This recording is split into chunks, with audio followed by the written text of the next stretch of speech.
Amy Poehler has a terrific podcast called Good Hang.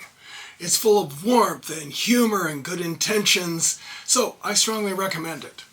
Recently, she featured Ina Garten, renowned cookbook author, business owner, etc. And they were reflecting upon the time that Ina Garten bought her first business and what it meant to be the boss. And Ina Garten said that a good friend of hers gave her some of the best advice ever, and it was this: to be a leader, you need to be clear, and you need to be, and the second thing might really surprise you. There is much that is written about the impact of leadership on the workforce. And sometimes we have to ask ourselves, do we give leaders the tools they need? And do they use those tools effectively to guide and partner with the workforce? So the two things that Ina Garten focused on were this: be clear and not to leave you hanging. The second is be happy. So let's talk about being clear, and often we address that in terms of our outbound communication. And today I would just like to focus on this. Do our actions before that communication and after that communication support it so that people have great clarity about what is desired and wanted? Here's why that is important. If your actions prior to a communication are not congruent with that communication, people are confused, and that confusion leads to frustration and a lack of trust. Similarly, if your actions after that communication are incongruent, those same unfortunate dynamics come to light. Too often, leaders communicate a decision to an individual or a group of people, and then someone comes up and talks to them afterward, and then they change their mind, leaving everybody confused and frustrated.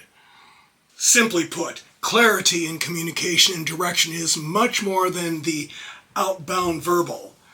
It is supported by what is observable before and after that communication.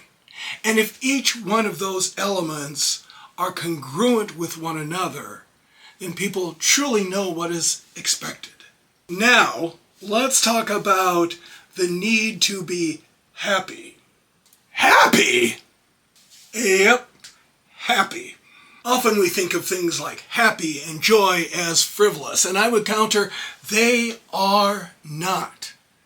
Happier workplaces have greater retention. Happier workplaces have less absenteeism. Happier workplaces have greater productivity. And perhaps more important than that, happy workplaces are where people feel fulfilled and engaged.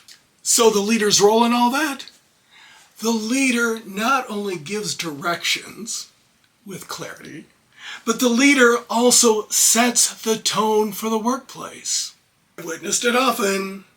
Grouchy workplaces, I can assure you, there's a grouchy leader. And happier, fulfilled workplaces are led by someone who sees the joy in the work and the joy in the team.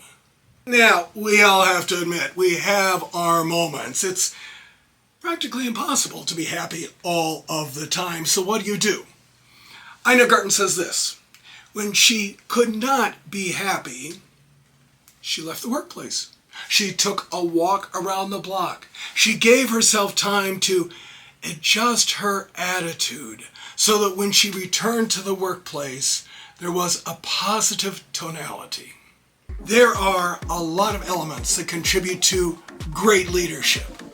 But these two, be clear and be happy, boy, if you can do that, a lot of people are going to want to follow you.